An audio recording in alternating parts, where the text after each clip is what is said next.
আমরা লম্ব বৃত্তাকার শঙ্কু বা রাইট সার্কুলার কোন এই অধ্যায় নিয়ে আলোচনা করব। লম্ব বৃত্তাকার শঙ্কুর যে প্রাথমিক ধারণা রয়েছে, অর্থাৎ লম্ব বৃত্তাকার শঙ্কুর যে বিভিন্ন অংশ রয়েছে, সেই বিভিন্ন অংশ নিয়ে আলোচনা করব। শুধু প্রথমে দেখো আমাদের লম্ব বৃত্তাকার শঙ্কু। লম্ব বৃত্তাকার শঙ্কু দেখতে কেমন? লম্ব বৃত্তাকার শঙ্কু দেখতে দেখো আমরা পাশে একটা চিত্র অঙ্কন করেছি, এটা হলো আমাদের একটা লম্ব বৃত্তাকার শঙ্কু। তাহলে এসো আজকে আমরা লম্ব বৃত্তাকার শঙ্কুর যে প্রাথমিক ধারণা রয়েছে, সেই প্রাথমিক ধারণা নিয়ে আলোচনা করি। প্রথমে দেখো আমাদের যেখানে আমরা সমকোণী ত্রিভুজ অঙ্কন করেছি এবং পাশে একটা আমরা বৃত্তকলা নিয়েছি। প্রথমত হচ্ছে দেখো এই যে লম্ববৃত্তাকার শঙ্কু, তা লম্ববৃত্তাকার শঙ্কু কীভাবে তৈরি হয়? এই যে তোমার সমকোণী ত্রিভুজ রয়েছে, তাহলে এই সমকোণী ত্রিভুজের এই বাহুটাকে ফিক্স করে দাও। এই যে আমাদের লম্ব রয়েছে, সেই লম্বটাকে ফিক্স করে দাও। ফিক্স করে দিয়ে জাস্ট এই যে আমাদের ভূমি রয়েছে, সেই ভূমিটাকে নিয়ে এক পাক ঘুরিয়ে নাও। এক পাক ঘোরালে দেখো যদি ঘোরানো হয়, তাহলে ঘোরানো হলে কীরকম হবে বলো তো? দ্যাট এরকমভাবে হবে আমাদের,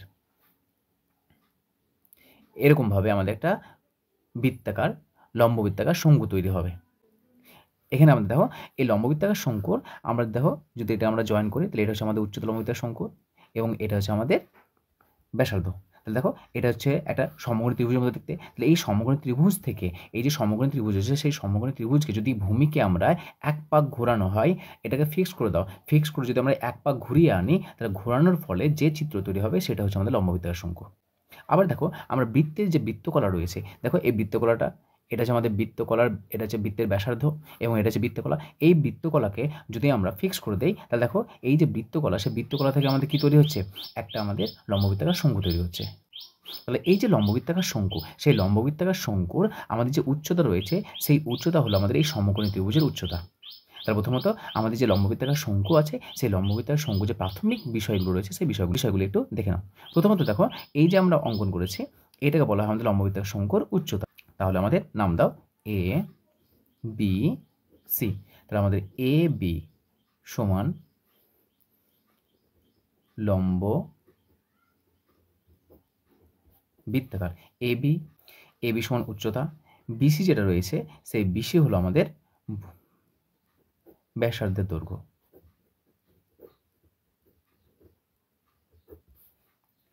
এই যে আমাদের বাঁকা অংশ রয়েছে, এই বাঁকা অংশ হলো আমাদের একটা বৃত্তাকার অংশ। তার মানে এটা হলো আমাদের কি একটা বৃত্তাকার অংশ বা বৃত্ত। তাহলে এই যে বৃত্ত রয়েছে, সে বৃত্তের যে ব্যাসার্ধ রয়েছে, সে বৃত্তের ব্যাসার্ধ এই আমাদের লম্ব বৃত্তাকার শঙ্কুর আমাদের ভূমির ব্যাসার্ধ বলা হয়। এবং এই যে বৃত্ত রয়েছে, সে বৃত্ত হলো আমাদের কি? বৃত্তটা হলো আমাদের শঙ্কুর ভূমি। এবং দেখো এই যে এসি রয়েছে, এই এসিটা কী বলতো?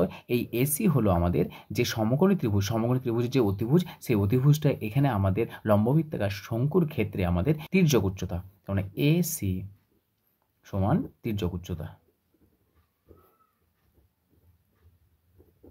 আমরা কতগুলো অংশ পেলাম? নাম্বার 1, আমরা এবি লম্ববৃত্তাকার শঙ্কুর উচ্চতা বলা হয়। বিসি হলো আমাদের যে ভূমি রয়েছে, লম্ববৃত্তাকার শঙ্কুর ভূমি বলা হচ্ছে, সেই ভূমির ব্যাসার্ধের দৈর্ঘ্য হচ্ছে আমাদের বিসি। এবং যে বৃত্ত রয়েছে, সেই বৃত্তটা হলো ভূমি। আর এসি যেটা রয়েছে, সেই এসি হলো আমাদের লম্ববৃত্তাকার শঙ্কুর তির্যক উচ্চতা বলা হয় এটাকে। সুতরাং লম্ববৃত্তাকার শঙ্কুর আমরা এই অংশটা পেলাম তির্যক উচ্চতা, এই অংশটা পেলাম আমরা উচ্চতা, এবং যে বৃত্তাকার অংশ রয়েছে, সেই বৃত্তাকার অংশটা হলো লম্ববৃত্তাকার শঙ্কুর ভূমি। তির্যক উচ্চতাকে আমাদের এল দ্বারা প্রকাশ করা হয়, উচ্চতাকে আমাদের এস দ্বারা প্রকাশ করা হয়, এবং ভূমির আমাদের যে ব্যাসার্ধ রয়েছে, সেই ব্যাসার্ধকে আমাদের আর দ্বারা প্রকাশ করা হয়। আমরা লম্ববৃত্তাকার শঙ্কুর যে তল রয়েছে, সর্বশেষ আমরা তল সংখ্যা পাচ্ছি, দুটি তল রয়েছে। এক নম্বর হচ্ছে আমাদের সমতল, এই যে আমরা বৃত্তাকার অংশ পেয়েছি, সেই বৃত্তাকার অংশ হলো আমাদের সমতল। এবং 2 নম্বর হলো আমাদের যে বাঁকা অংশটা রয়েছে, তোমরা দেখো চিত্রে দেখতে পাচ্ছ, এই যে বাঁকা অংশ, সেই বাঁকা অংশটাকে বলা হয় আমাদের বক্রতল। বা এর পরবর্তী লেকচারে আমরা লম্ববৃত্তাকার শঙ্কুর পার্শ্বতলের ক্ষেত্রফল, আয়তন, সমগ্রতলের ক্ষেত্রফল আলোচনা করব।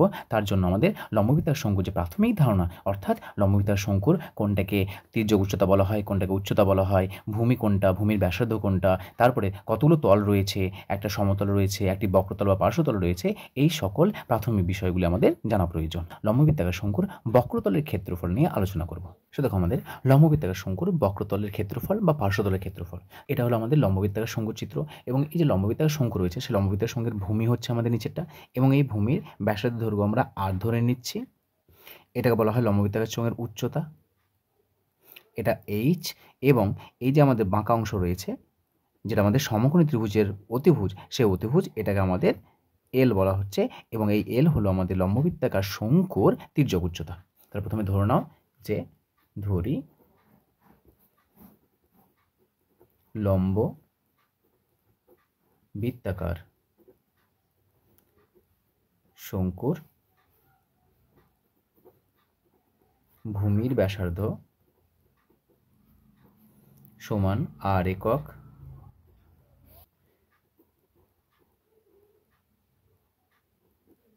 উচ্চতা h একক এবং তির্যক উচ্চতা সমান l একক। যদি আমাদের লম্ববৃত্তাকার শঙ্কুর ভূমির ব্যাসার্ধ r একক, উচ্চতা h একক এবং তির্যক উচ্চতা l একক হয়, তাহলে লম্ববৃত্তাকার শঙ্কুর পার্শ্বতল বা বক্রতলের ক্ষেত্রফল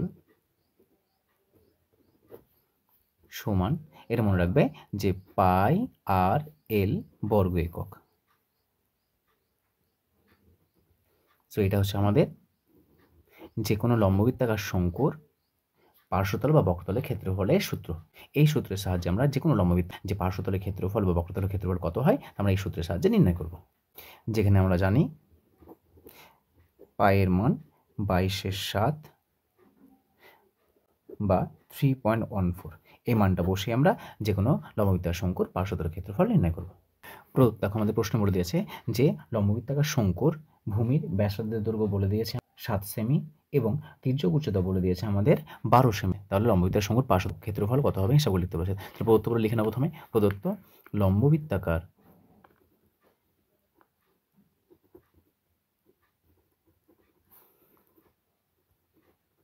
শঙ্কুর ভূমির ব্যাসার্ধ r সমান 7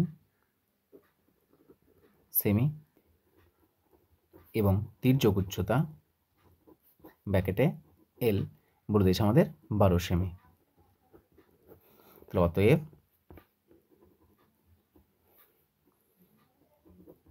লম্ব বৃত্তাকার শঙ্কুর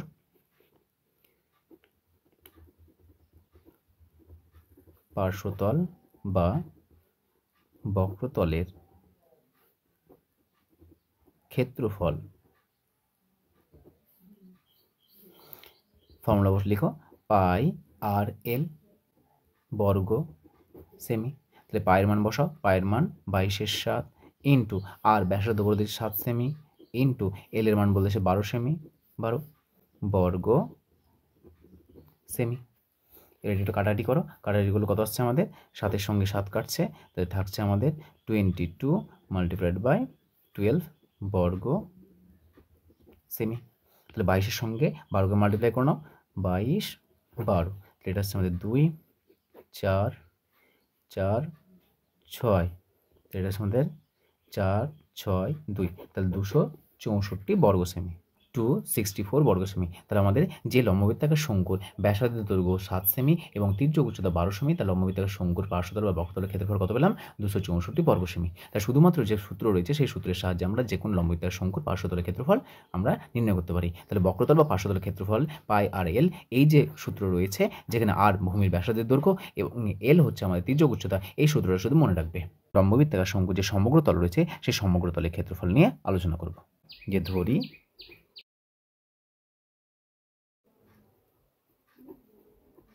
ভূমির ব্যাসার্ধের দৈর্ঘ্য সমান r একক, তাহলে এটা হলো আমাদের r, উচ্চতা সমান h একক, এটা হলো আমাদের উচ্চতা, এবং তির্যক উচ্চতা, এই তির্যক উচ্চতা হলো আমাদের l একক। তাহলে দেখো সমগ্র তলের ক্ষেত্রফল, সমগ্র তল বলতে যতগুলো তল রয়েছে প্রত্যেকটা তলগুলোকে সমষ্টি করলে যে তল পাবো সেটাকে হচ্ছে সমগ্র তল। এই যে আমাদের সমতল রয়েছে সেই সমতলের ক্ষেত্রফল একটা হবে। সুতরাং আমরা লিখছি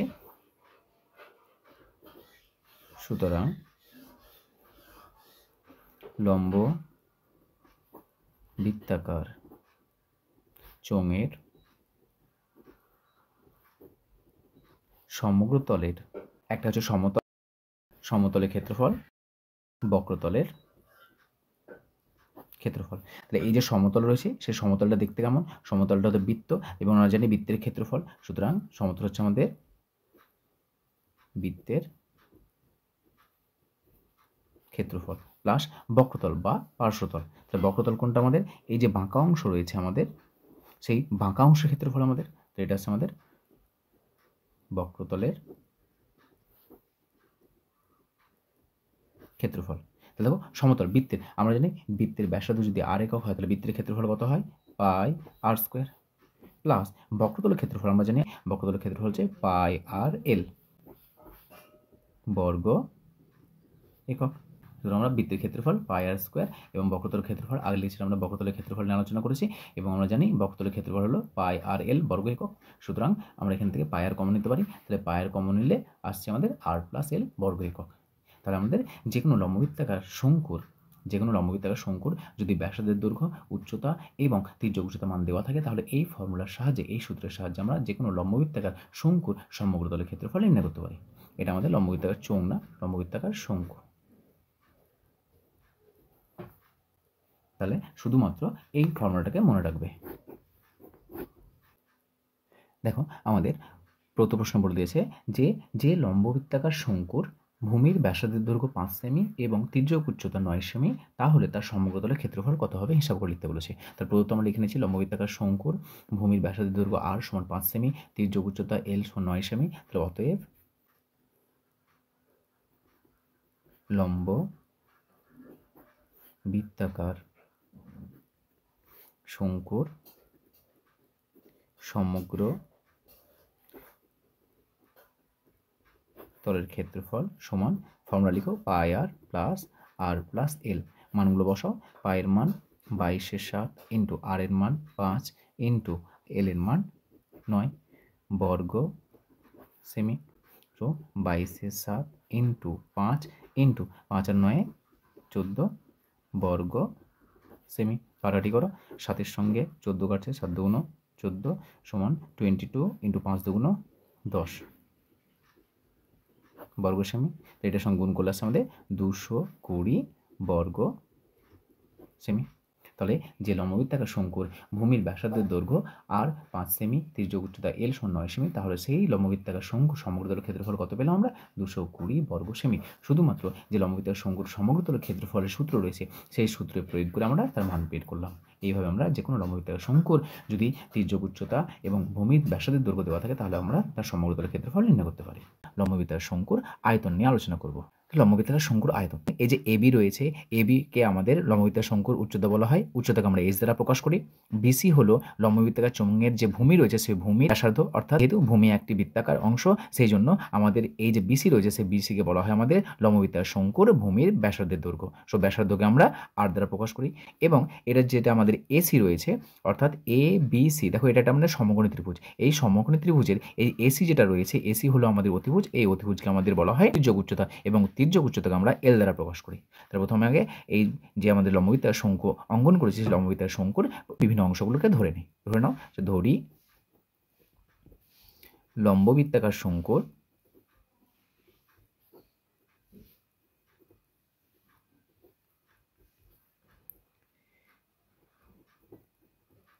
ভূমির ব্যাসার্ধের দৈর্ঘ্য সমান আর একক, উচ্চতা সমান এইচ একক,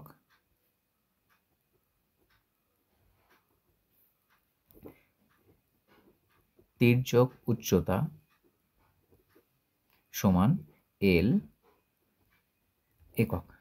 তাহলে অতএব লম্ব বৃত্তাকার শঙ্কুর আয়তন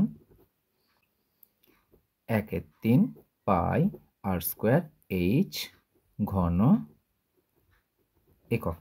তাহলে এই যে আমরা সূত্রটা লিখেছি লম্ববৃত্তাকার শঙ্কুর আয়তন, এই আয়তনের সূত্রটাকে মনে রাখবে। তাহলে যে কোনো লম্ববৃত্তাকার শঙ্কুর যদি আমাদের ভূমির ব্যাসার্ধের দৈর্ঘ্য এবং উচ্চতার মান দেওয়া থাকে, তাহলে সেই লম্ববৃত্তাকার শঙ্কুর আমরা আয়তন নির্ণয় করতে পারি। আয়তন বলতে বোঝাচ্ছে আমাদের যদি এরকম লম্ববৃত্তাকার শঙ্কুর কোনো পাত্র থাকে, তাহলে সেই পাত্রে যে পরিমাণ জল ধারণ করবে তাকে বলা হয় আমাদের লম্ববৃত্তাকার শঙ্কুর আয়তন।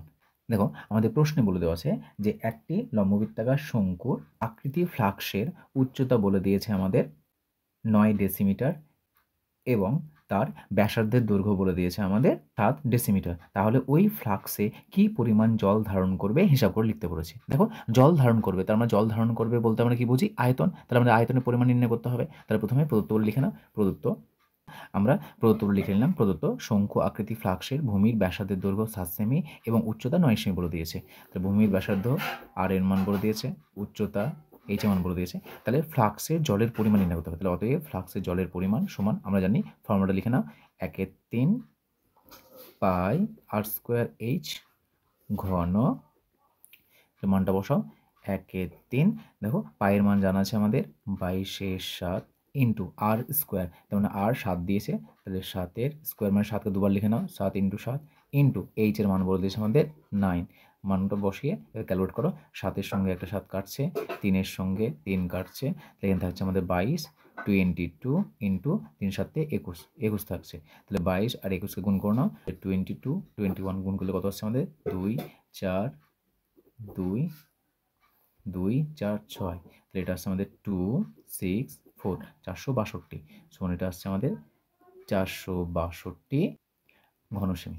তাহলে আমাদের শঙ্কু আকৃতি ফ্লাক্স রয়েছে, সেই শঙ্কু আকৃতি ফ্লাক্সে জলের পরিমাণ কত হলো আমাদের 462 ঘনসেমি। জলের পরিমাণ যেহেতু আয়তন, সেই আয়তনকে নির্দেশ করছে, তার জন্য আমরা কি করলাম, আমরা শঙ্কু আকৃতির যে আয়তনের ফর্মুলা, সেই আয়তনের ফর্মুলা ব্যবহার করে জলের পরিমাণ নির্ণয় করলাম।